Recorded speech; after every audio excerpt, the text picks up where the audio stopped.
Hello दोस्तों, स्वागत है आपका अपने YouTube channel the learning circle में। मैं हूं लक्ष्मी नारायण यादव। दोस्तों, अब हम 9th स्टैंडर्ड का एक्सरसाइज 2.3 को लेकर आए हैं, जिसमें हम पहला क्वेश्चन हल करेंगे। क्वेश्चन आप पढ़िए। बताइए कि निम्नलिखित बहुपदों में से किस बहुपद का एक गुणनखंड x+1 है। यहाँ बहुपदों की संख्या 1, 2, 3 और 4 लिखी गई है। ठीक है, तो इसमें आपको एक चीज़ जानना ज़रूरी है। अगर यहाँ पे जो बहुपदों का गुणनखंड दिया यानी कि x+1 और पूछ रहा है कि x+1 इसका या फिर इसका एक गुणनखंड है या फिर नहीं है। अगर गुणनखंड है तो इस वैल्यू को इसमें रखने पर ये वैल्यू अगर 0 आ जा रही है तब तो गुणनखंड है, अगर वैल्यू 0 नहीं आती है तो गुणनखंड नहीं है। किस तरह से वैल्यू को रखा जाता है वो मैं आपको अभी बताता हूँ। देखिए, जो गुणनखंड दिया हो, जैसे मान लेते हैं x+1 दिया है, तो इसमें करते क्या हैं, हमको क्या फाइंड करना है, 0 फाइंड करना है। 0 के लिए क्या करते हैं, यहाँ पे 0 है और x1 को इधर कर देते हैं -1। जहाँ कहीं भी x+1 दिया हो तो x की वैल्यू -1 लेते हैं, और x -1 दिया होता है तो x की वैल्यू +1 लेते हैं। चलिए, हम x की वैल्यू -1 फर्स्ट वाले क्वेश्चन में रखते हैं और इसको सॉल्व करने की कोशिश करते हैं और चेक करते हैं क्या इसका मान 0 आ रहा है या नहीं। जहाँ पर x है -1 के पावर 3 प्लस -1 के पावर 2 प्लस -1 प्लस 1 बराबर। इसको सॉल्व करिए। देखिए, अगर -1 दिया है और उसका पावर अगर ऑड नंबर हो यानी विषम संख्या हो तो उसका जो है साइन यानी चिन्ह माइनस में आता है। अगर इवन हो यानी कि सम संख्या हो तो प्लस में आता है। प्लस का माइनस में मल्टीप्लाई -1 प्लस 1 प्लस से माइनस कटा प्लस से माइनस कटा दैट इज इक्वल टू 0। इसका मतलब लिखेंगे x+1 इस बहुपद का, जो बहुपद हमको दिया है, बहुपद का एक गुणनखंड है। पहला हमारा हो गया। फर्स्ट क्वेश्चन का first topic is completed. Second में देखिए, सेम काम करना है, वही -1 इसमें रखना है तो हो जाएगा -1 के पावर 4 प्लस -1 के पावर 3 प्लस -1 के power 2 and plus -1 plus 1। We have to solve this question. हमने बोला ये सम है तो 1 प्लस में आएगा, विषम है तो माइनस में आएगा, सम है तो प्लस में आएगा। ये हमारा माइनस होगा, ये हमारा प्लस होगा। तो +1 से -1 प्लस 1 से -1 बचा रह गया 1, यानी इसकी वैल्यू 0 हमको फाइंड नहीं हो पाई है। इसका मतलब यहाँ पर इस बहुपद के लिए x+1 गुणनखंड नहीं है, गुणनखंड इसका नहीं है। क्यों? क्योंकि इसकी वैल्यू 0 नहीं हुई। यहाँ पर देखते हैं, फिर वही काम करना है। -1 के ऊपर 4 पावर प्लस 3, -1 के ऊपर 3 पावर प्लस 3, -1 के ऊपर 2 पावर प्लस -1 प्लस 1। आगे देखिए, सम है तो +1, यहाँ देखिए माइनस है, विषम है तो -1 का 3 -3 हो जाएगा। ये प्लस होगा यानी कि +3 होगा।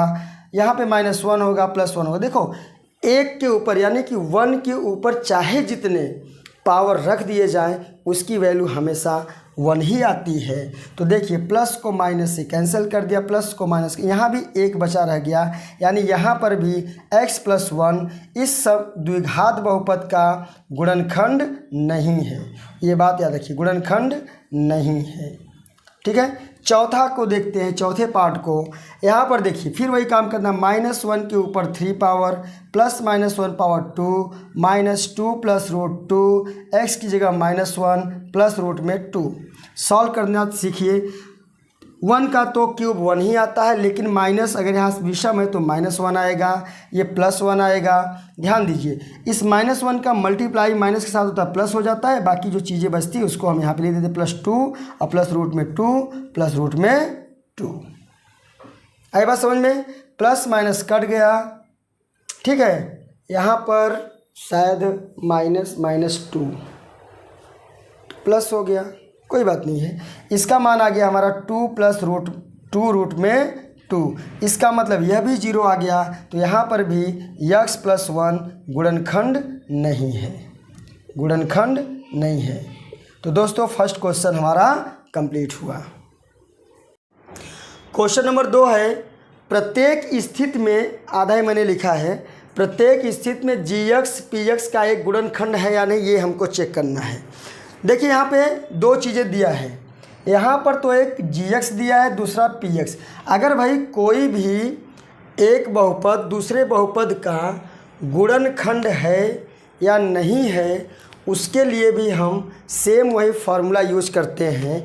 अगर गुणनखंड है तो gx की वैल्यू 0 होनी चाहिए, इसका मतलब x + 1, क्योंकि gx के बराबर x + 1 है। अगर गुणनखंड है तो gx की वैल्यू 0 होनी चाहिए। तो यहाँ पे gx की हमने लिख दिया 0 और x + 1, यानी x = -1 यहाँ पे हो गया। अब सभी में, तीनों में हमको -1 की वैल्यू रख के चेक करना है कि इसका गुणनखंड है या नहीं। आगे देखिए, यहाँ पे हम सॉल्व करते हैं। देखिए px की वैल्यू क्या रखना है, -1, तो -1 = 2 -1 की पावर 3 प्लस -1 पावर 2 -2 -1 -1। सॉल्व करिए। देखिए ये 1 का तो क्यूब 1 ही होगा, लेकिन 3 पावर है तो माइनस आएगा। -1 का मल्टीप्लाई 2 में तो -2 हो जाएगा। इसका हो जाएगा +1, तो +1 का +1 ही रहेगा। माइनस का मल्टीप्लाई माइनस में तो प्लस, 2 1 = 2 -1। देखिए प्लस को माइनस से काट दिया, प्लस को माइनस से काट दिया, 0। तो लिख देंगे gx px का एक गुणनखंड है, एक गुणनखंड है। पहला हमारा सॉल्व हो गया। दूसरा देखिए, आप सेम वही काम करना है। p-1 = जहाँ पे x है वहाँ -1, 3 पावर +3 -1 पावर 2 +3 -1 +1। ठीक है, अब इसको सॉल्व करते हैं हम, ध्यान से देखिए। चलिए, यहाँ पे 1 का क्यूब 1 ही होता है, 3 पावर है तो यानी विषम है तो -1 आएगा। ये प्लस हो जाएगा 1 1 3 जा 3, ये -3 + 1, ये कटा ये कटा ये कटा ये कटा बराबर 0। तो यहाँ भी gx px का एक गुणनखंड है, एक गुणनखंड है। देखिए बात समझ में आ रही है, बात समझ में आनी चाहिए। अगर उसकी वैल्यू रखने पर 0 आ जा रहा है तो उसका एक गुणनखंड होता है। थर्ड क्वेश्चन ऊपर कर देते हैं। ठीक है, वही काम करना है हमको, उसमें -1 रखना है। जहाँ जहाँ x होगा वहाँ वहाँ -1 रखेंगे और उसको सॉल्व करेंगे। अगर 0 आता है तब तो वो उसका गुणनखंड है, 0 नहीं आता है तो गुणनखंड नहीं है। देखिए थर्ड वाला, p-1 = -1 का क्यूब -4 -1 का स्क्वायर प्लस -1 + 6। सॉल्व करिए, विषम है तो -1, ये प्लस होगा तो हो जाएगा -4, ये -1 + 6। जितने माइनस होंगे माइनस को माइनस के साथ प्लस करिए और प्लस में से माइनस कर दीजिए, यानी कि -1 -4 -5 -6 -6 + 6 = 0। यहाँ पर भी हो गया gx px का एक गुणनखंड है, एक गुणनखंड है। तो दोस्तों हमारा ये दूसरा क्वेश्चन, क्या जितने भी टॉपिक थे वो सब हमारे क्या हुए, कंप्लीट हुए। क्वेश्चन नंबर 3 हम देखते हैं। कह रहा है k का मान ज्ञात कीजिए, प्रत्येक स्थिति में x - 1 px का एक गुणनखंड है। सेम वही प्रोसेस, यहाँ पे k की वैल्यू हमको फाइंड करनी है। Find the value of k, ठीक है ना, in the all states x - 1 is a factor of px।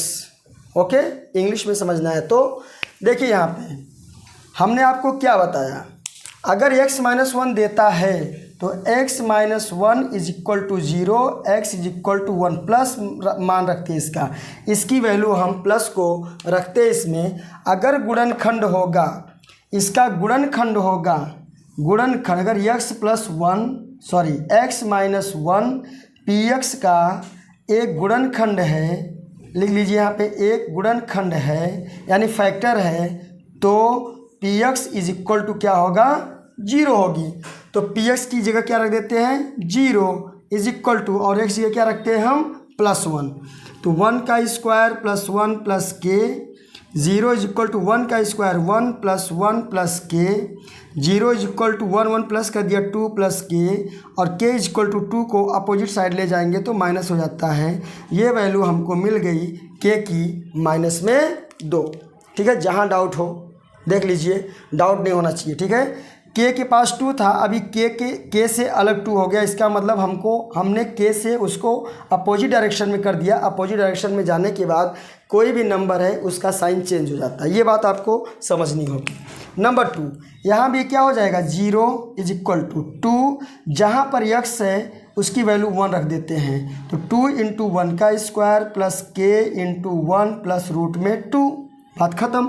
0 is equal to 1 के ऊपर चाहे जितना पावर हो उसकी वैल्यू 1 होता है, 1 का मल्टीप्लाई में 2 तो 2 होता है, प्लस के 1 जा के प्लस रूट में 2, और के की वैल्यू फाइंड करना है तो ये दोनों अपोजिट डायरेक्शन जाएंगे तो -2 माइनस रूट 2, या इसको हम ऐसा भी लिख सकते हैं K is equal to -2 plus root 2, दोनों आंसर आपके हो सकते हैं। ठीक है, ये आपका आंसर आ गया के की वैल्यू। थर्ड में देखते हैं हम, यहाँ पर भी P X is equal to 0 और के एक्स की वैल्यू 1 का square minus root 2 into 1 plus 1 कैसे रखा जाता है। यहाँ पे रखने का तरीका ये है, के और एक्स के बीच में कोई साइन नहीं होता है तो वहाँ पे मल्टीप्लाई का साइन माना जाता है, और यहाँ पे कोई साइन इन दोनों के बीच नहीं तो यहाँ पे मल्टीप्लाई का साइन माना जाता है, ये बात ध्यान दीजिए। चलिए 0 इज इक्वल टू के 1 के ऊपर चाहे जितना पावर करें 1 का मल्टीप्लाई के में तो के, माइनस 1 का मल्टीप्लाई रूट में 2 तो रूट 2 ही आएगा, प्लस 1 आएगा। के की वैल्यू निकालना है तो के इज इक्वल टू, ये अपोजिट जाएगा तो +2 माइनस 1, ये आंसर मिल गया के की वैल्यू हमको रूट में 2 माइनस 1। लास्ट वाला हम देखते हैं, P X is equal to 0 हमने बोल दिया है, अगर गुणनखंड है तो 0 रखना पड़ेगा, तो के इंटू 1 का स्क्वायर -3 इंटू 1 प्लस के, क्यों, क्योंकि एक्स की वैल्यू 1 है, तो 0 इज इक्वल टू के, 1 के ऊपर चाहे जितना पावर 1, हमने बार बार बताया आपको, तो के मल्टीप्लाई 1 -3 1 जा 3 प्लस के, इसको करेंगे के 1 जा के -3 प्लस के, 2 के है, एक एक मिल के कितना के हुआ 2 के -3।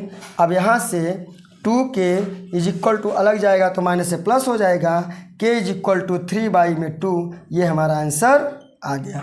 तो ये हमारा क्वेश्चन नंबर 3 पूरी तरह से कंप्लीट हो गया। तो दोस्तों आज के वीडियो में हमारे बस इतना ही, 3 क्वेश्चन हमारे हो गए हैं, 2 क्वेश्चन बचे हैं, उस दोनों क्वेश्चन को हम नेक्स्ट वीडियो में लेकर आएंगे। तब तक के लिए बाय।